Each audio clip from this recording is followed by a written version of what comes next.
என் தங்கப்பிள்ளையே, உன்னை ஆட்டி படைத்த தரித்திரங்கள் எல்லாம் உன்னை விட்டு விலகக்கூடிய இந்த சனிக்கிழமையில் உன் தாயானவள் என்னை நீ சந்தித்திருக்கின்றாய். என் தங்கமே, அது மட்டுமல்லாமல் என்னுடைய நெற்றி பொட்டினையும் நீ தொட்டு விட்டாய். என் தங்கமே, பேரதிர்ஷ்டத்தினை உனக்கு அள்ளி கொடுக்க உன் தாயானவள் உன்னை தேடி வந்திருக்கின்றேன். என் தங்கமே, அதிர்ஷ்டம் என்றால் என்ன? வாழ்க்கையில் எதிர்பாராத நேரத்தில் கிடைக்கக்கூடியது. நீ இப்படி கூட நடக்குமா என்று வியந்து பார்க்கக்கூடியது. அப்படிப்பட்ட அதிர்ஷ்டத்தை தான் இன்று நீ என் கைகளில் இருந்து பெறப்போகின்றாய். என் தங்கமே, நீ செய்த செயல்கள் ஒவ்வொன்றுமே உன்னுடைய நிழல் போல உன்னை தொடர்ந்து வந்து கொண்டே இருக்கும். அது நல்லதாக இருந்தாலும் சரி, கெட்டதாக இருந்தாலும் சரி. இன்று இந்த நாள் நீ செய்த நல்ல விஷயங்கள் எல்லாம் உன்னை பின்தொடர்ந்து வந்து உனக்கான நல்லதை பெற்றுத்தரப் போகின்றது.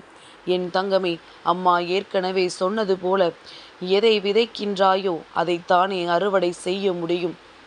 அதுபோல நீ எதை செய்தாயோ அதை நான் மீண்டும் உன் கைகளில் கொடுக்கத்தான் வருகின்றேன் என்பதனை நீ புரிந்து கொள். என் குழந்தையே, சில உறவுகள் அருகில் இருக்கும் வரை அவர்களின் அருமை யாருக்கும் புரிவதில்லை. இழந்த பிறகு எவ்வளவுதான் அவர்களை தேடினாலும் மீண்டும் அவர்களை பெற முடிவதில்லை. பொருள் மட்டும் கிடையாது, சிலரினுடைய அன்பும் சிலரினுடைய அக்கறையும் அப்படித்தான். ஏனென்றால் கைகளில் இருக்கும் பொழுது உண்மையாகவே அதன் மதிப்பு என்னவென்று யாருக்குமே தெரிவதில்லை. என் தங்கமே, மனம் விட்டு பேசினால் தீராத பிரச்சனை என்று இந்த உலகத்தில் எதுவுமே கிடையாது. சில நேரங்களில் நீ நினைக்கலாம், பேசினால்தான் பிரச்சனை பெரிதாகிறது என்று. என் தங்கமே, பிரச்சனைகள் பெரிதாகி பெரிதாகி அங்கே கடைசியில் அதற்கு ஒரு முடிவு கிடைக்கும். பேசாமலேயே இருந்து விட்டால் யார் யார் மனதில் என்ன நினைத்து கொண்டிருக்கின்றார்கள் என்பது யாருக்குமே இங்கு தெரியாமலேயே போய்விடும் என்பதனை முதலில் புரிந்து கொள்ள வேண்டும். யார் முதலில் பேசுவது என்கின்ற ஆணவம் ஒரு நாளும் யாருக்கும் இங்கே தேவை கிடையாது. இந்த ஆணவத்தினால்தான் இங்கே பல குடும்பங்கள் பிரிந்து கிடக்கின்றது. இந்த பிரிதல் என்பது அவர்களுக்கு வேண்டுமானால் நியாயப்படுத்தும்படி இருக்கலாம். ஆனால் அவர்களினுடைய வருங்காலத்தை அது பாதித்திருக்கின்றது. ஒருவேளை அவர்களுக்கு வருங்கால சந்ததிகள் இருக்கும் பட்சத்தில் அவர்களின் மனநிலையையும் அது பாதித்து விடுகின்றது. எத்தனை குழந்தைகளினுடைய எதிர்காலம் இதனால் கேள்விக்குறியாக நிற்கின்றது என்பதனை எல்லோருமே புரிந்து கொண்டால் இது போன்ற பிரிவுகள் அதிகமாக வந்துவிடாது.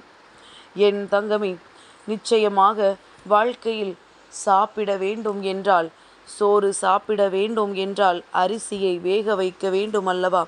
அதுபோலத்தான் வாழ்க்கையிலும் எல்லா பக்குவமும் உன்னை வந்து சேர வேண்டும் என்றால் நிச்சயமாக பல கஷ்டங்களை கண்டு நீ நொந்து போகத்தான் வேண்டும் என்பதை முதலில் புரிந்து கொள்.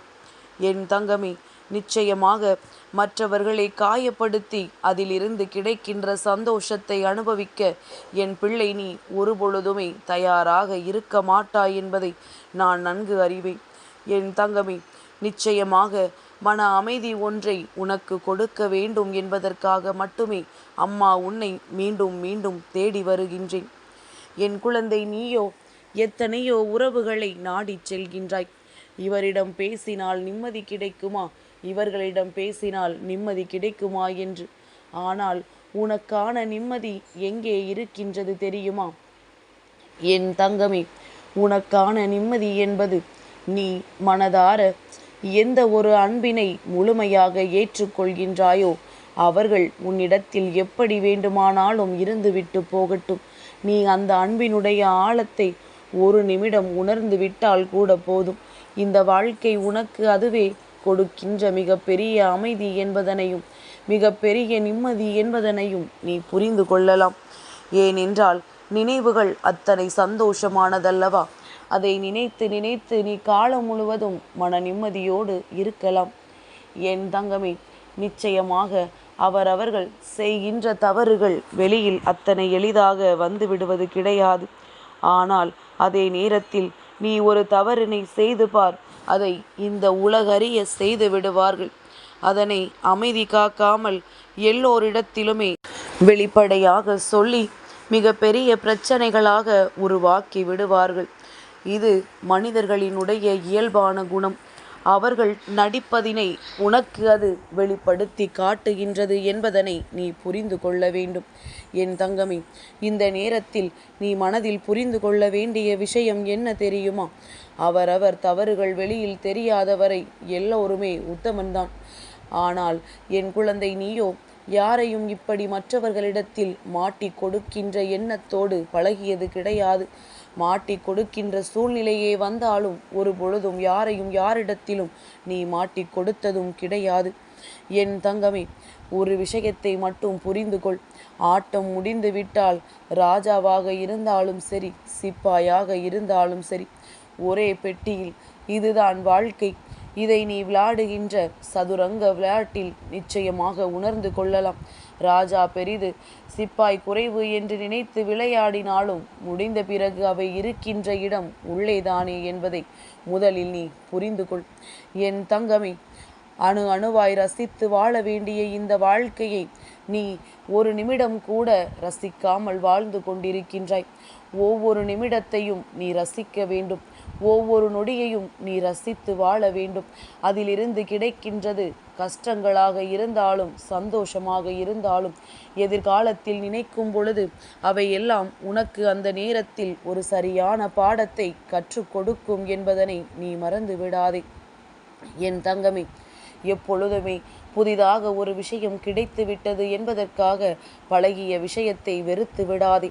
வரப்போவது உனக்கு வழிகளை கொடுத்தாலும் நிச்சயமாக இழந்ததை உன்னால் மீண்டும் அடைவது என்பது மிகவும் கஷ்டம் என்பதை நீ புரிந்து கொள்.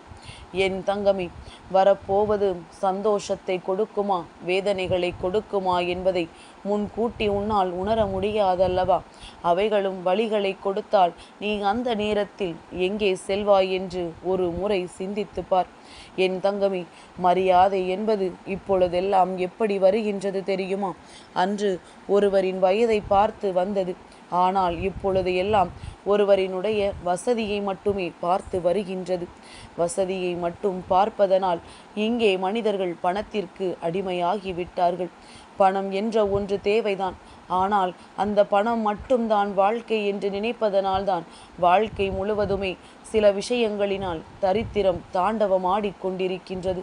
என் தங்கமே, எல்லோருமே பணத்தை தன் தேவைக்கு போக மீதியை வெளியில் விட்டுவிட்டார்கள் என்றால் இந்த அளவிற்கு பண கஷ்டம் யாருக்குமே வந்திருக்காது.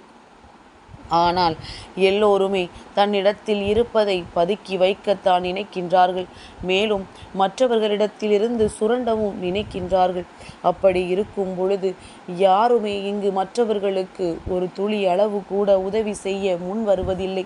நீ செய்யவில்லை என்றால் நான் மட்டும் ஏன் செய்ய வேண்டும் என்று நினைத்து எல்லோருமே அப்படியே இருந்து விடுகின்றார்கள்.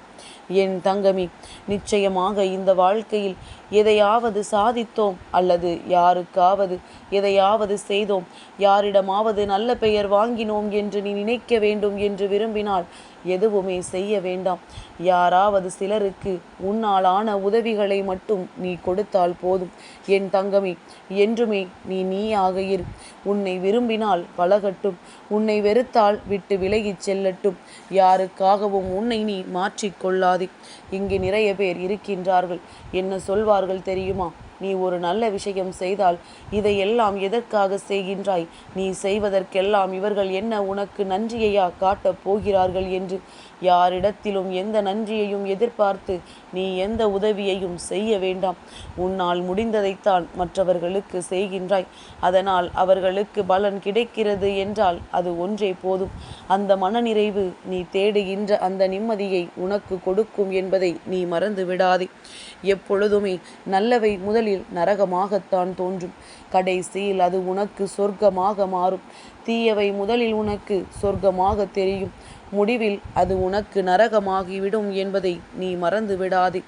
என் தங்கமே, நிச்சயமாக இந்த நாளில் உனக்கு வாழ்க்கையில் எல்லாமே நல்லபடியாக நடப்பதற்கு இந்த தாயானவள் உனக்கு உறுதுணையாக இருந்து உன்னை ஆட்டி படைத்த தரித்திரங்கள் எல்லாம் உன்னை விட்டு நீங்கி என் குழந்தை உன்னுடைய இல்லத்தில் பணவரவு அதிகரிக்க இந்த வராகி அம்மா உன்னை ஆசீர்வதிக்கின்றேன்.